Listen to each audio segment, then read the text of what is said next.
Hey, Strummer Dundee here, and today we are talking about Pokemon Go. Specifically, I'm giving kind of my impressions after having played Pokemon Go for 2 weeks or so since it came out in the United States, and seeing what's up with it, what I like about it, what I think needs improvement, and so on and so forth.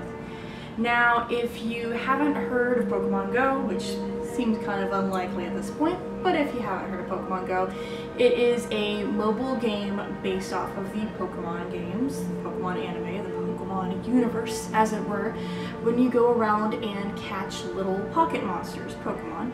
And in Pokemon Go's case, it's a little bit different from the original Pokemon games in that you are catching them and then you evolve them with like candies and stardust instead of battling them until they get better. And you also tend to catch a lot more of the same Pokemon. There's some differences, but mainly that's what you're doing is you go outside, walk around with your phone, and you can see Pokemon interacting with the real world environment using augmented reality. You can see like a Pikachu by your local library and swipe your Pokeball to catch it, and that Pikachu is yours. There's also a couple other features. You can do things like buy incense, which will attract more Pokemon to you if you just don't have a lot of Pokemon. You can go to places called Pokestops, which are real-world locations, like your local pizza place might be a Pokestop, as it is in my neighborhood at least. You can also go to places called Pokemon gyms, where you can take over the gym and put a Pokemon there to guard it, or you can battle Pokemon already guarding the gym and take the gym for your own. At Pokestops, you can also get other items, of course, more Pokeballs, the incense, potions, and revives in case your Pokemon has been battling and isn't doing so well, so you can get those. And you can also get eggs, which are pretty interesting, because eggs are where Pokemon come from, as we learned way back in the beginnings of Pokemon lore.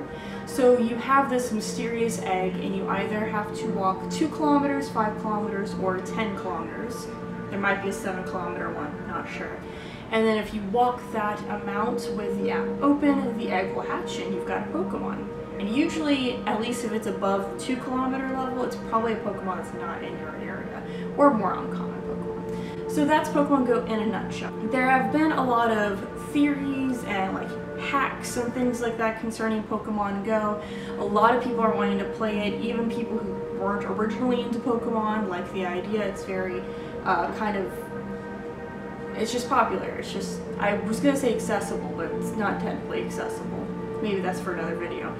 But it is very popular, especially with people who were born / grew up in the 90s. And there are a couple myths about it that I wanted to debunk. So one myth was relating to accessibility. There are a lot of people who would very much like to play Pokemon Go, but they are bedridden, they use a wheelchair or other mobility device that doesn't give them a lot of access, they don't have the energy to get that far out of the house, they have mental health issues that prevent them from leaving the house or being around people or being outside or being in big spaces. So there was this kind of post going around online that said, if you have proof of your disability, someone said like a hang tag in your car for disabled parking spots, you could send that to Niantic, which is the company running the Pokemon Go app, and they will unlock special accessibility options that would allow the Pokemon to come to you. This isn't true. Niantic is a very small team. They're the people trying to run the app. They are not giving away any kind of accessibility options. That isn't something that exists.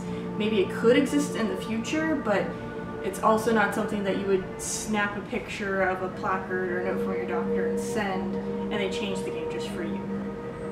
Something else, another post that was going around is issues with children's hospitals. Of course, that's people who can't really get out and play the game at children's hospitals, patients, little kids who like to play Pokemon, and there's a recommendation saying putting lures on the children's hospitals was a good idea. Lures are items that make Pokemon appear, kind of like the incense, except you can put it in a particular spot. So everyone thought, this is a great idea, make the Pokemon come to the kids in the hospitals, they can play it there without having to move very much. Specific children's hospitals have put out on social media, please do not do this. One, while it's well-intentioned, you're gonna have people who aren't patients at the hospitals now bothering people at the hospital to try to catch Pokemon. And two, some kids have different recovery things they're going through and don't have the ability to play it even if the Pokemon were there. Also, when you have little kids who really want to do something but physically they can't, it makes them push their limits, it puts them in inaccessible parts of the hospital, it makes them wander off or run away or do too much, go too far. Basically, just let the medical professionals help keep the kids entertained and happy and inspired. You don't have to do that. So. And specifically hospitals have said don't. It causes more trouble for them. Something else that people were saying, different hacks to try to, usually hatching eggs is the main thing. To hatch eggs, you do just have to walk, and it is based on GPS, not a pedometer, not any other kind of mechanism. It's based off of GPS data. So the game sees where you are, and if you walk 30 yards that way, it shows you're 30 yards that way. Or metric system, kilometers, whatever. So you putting like your device on a fan, or some people did it on a record turntable just so it would go in circles, that is doing absolutely nothing, and if it did, it's probably a mixture of the game bugging out or like something else. It's really not doing anything. So if you want to hatch eggs, you're just going to have to walk, ride a bike, skateboard, whatever you need to do that is within a walking speed, speed. So that's kind of the only thing you can do. There are not really any hacks that work, except for maybe one, but that'll be at the end of the video. So these are the things I really like about Pokemon Go, things I just really enjoy seeing and have made me really happy that this game worked out, because I've been waiting for this game a long time before it came out. It was originally an April Fool's joke. I knew about it then when I heard it was being developed, I was really excited for it, but ready for it to suck, because it's Nintendo. They don't do super well in the social media department. And now that it's a success, I'm happy. So these are some positives for Pokemon Go. Positives, it's forcing me to be active. You can potentially play this game just sitting around your house if Pokemon appear, and of course they are going to appear from time to time, but you'll eventually run out of Pokeballs or not make the progress you really want to make. So it did make me go out, find my local Pokestops. I found the local gyms, haven't battled any yet, but it is forcing me to get out and interact with my community, see the sunshine, things like that. Another thing is I really like the egg system where you do have to walk to hatch the egg, which is how eggs originally were in the game. You had like a little Togepi egg, and you either had to ride your bike in the game or walk around a certain amount to get it to hatch. I really like that system because it's also an easy way to track how much you've been walking. Like, wow, I walked 10 kilometers because this egg hatched. So it is more incentive, not only just for being outside, but also walking and being able to kind of measure that, other than with a Fitbit or other tracker. Something else I really liked was the game's focus and design, and this is probably going to change when they add more features, but I do like that it's less battle heavy. I don't have to literally go out and find people to battle. In the past, all of Nintendo's attempts to make it out of the Pokemon world and into the real world always involved battling. So competitions, link cables, line up your DS and play against one another, trade with people.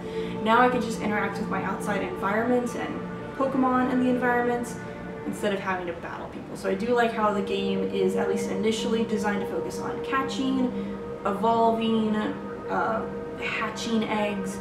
That's more the focus right now. So those are all the positive things I really like about Pokemon Go right now.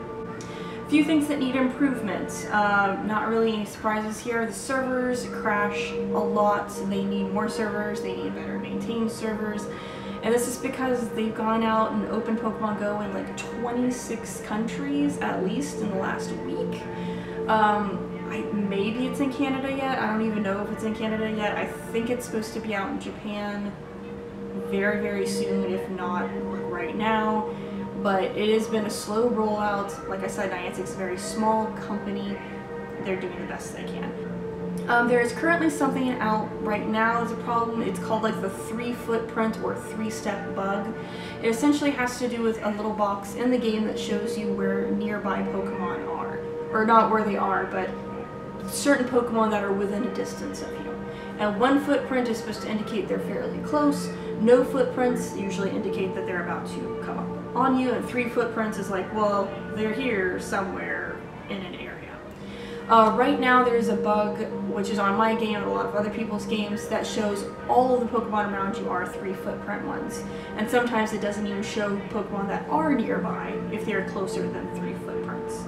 So it's just kind of annoying because I usually look and see if there's something super close, then I'll go try to get it. If not, I close the app. Well, now it just shows all of them are 3 footprints away, which is a ways away. So it's just kind of disorienting right now. So fixing that bug would be great. Limited character customization. I really like the outfits in Pokemon Go that you can give your character, but you choose them at the beginning, and that's it. There were like, I feel like there were 3 or 4 options for hairstyles, not much for skin tone, not really much for eyes, and not really much for anything else. So in the future it would be cool if your character could change outfits, change hair, or just have more options at the beginning for making your trainer look a certain way.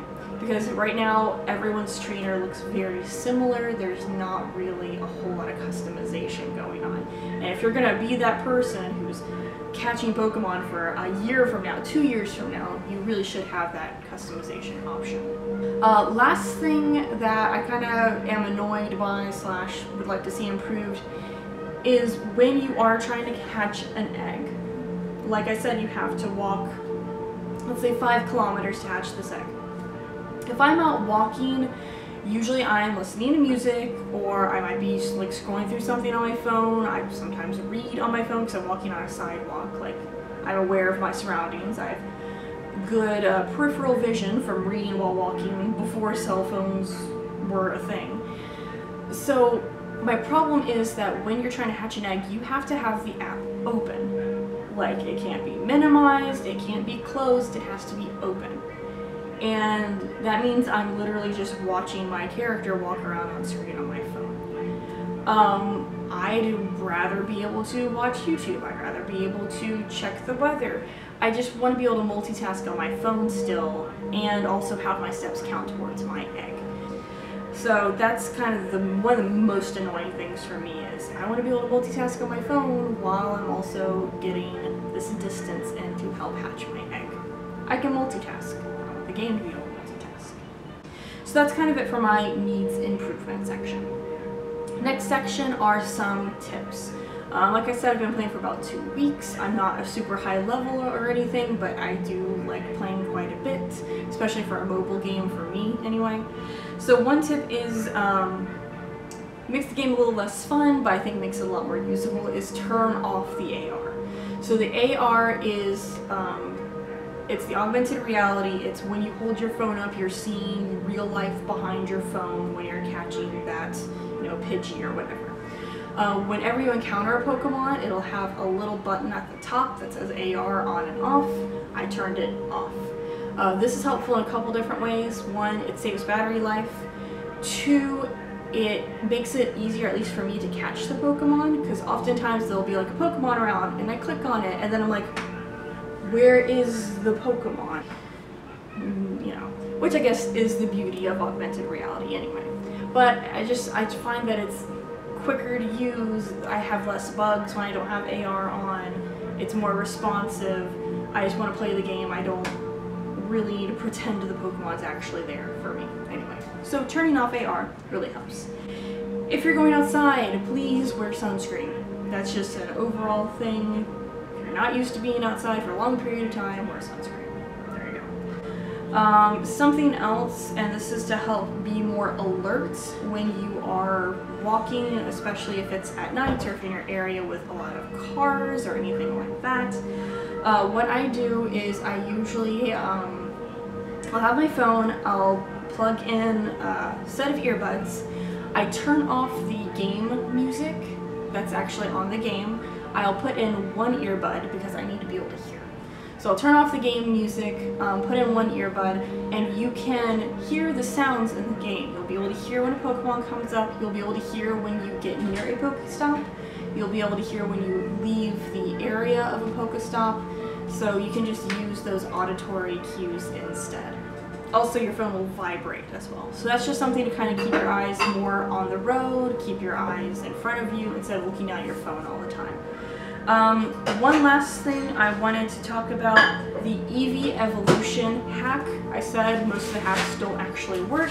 This one might. If you haven't heard of it, it is naming your Eevee after the original Eevee Evolution brothers in the anime, which is like almost 20 years old now.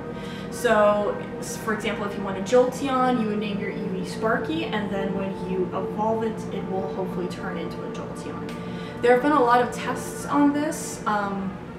People have found that overall it does work. It seems to have a 100% or close to 100% accuracy if you are evolving one Eevee at a time. So you can check like the Pokemon Go Reddit and things like that, but if you are evolving just one Eevee in this session and you do the naming trick, it should work. And then of course you can rename it anything you want to after it's evolved. But it does appear to work. I am going to be making videos soon about Pokemon Sun and Moon and the things I really hope to see for that. All the coverage I keep seeing for Pokemon Sun and Moon is like better and better and better, and it's getting me really excited. So hopefully the game is what I hope it will be. So that's all we have for right now. If you want to talk about Pokemon Go, let me know what you like about it. Are you sick of hearing about it? Are you drowning in Team Instinct Valor and Mystic memes? Let me know in the comments below, and I'll see you in another video.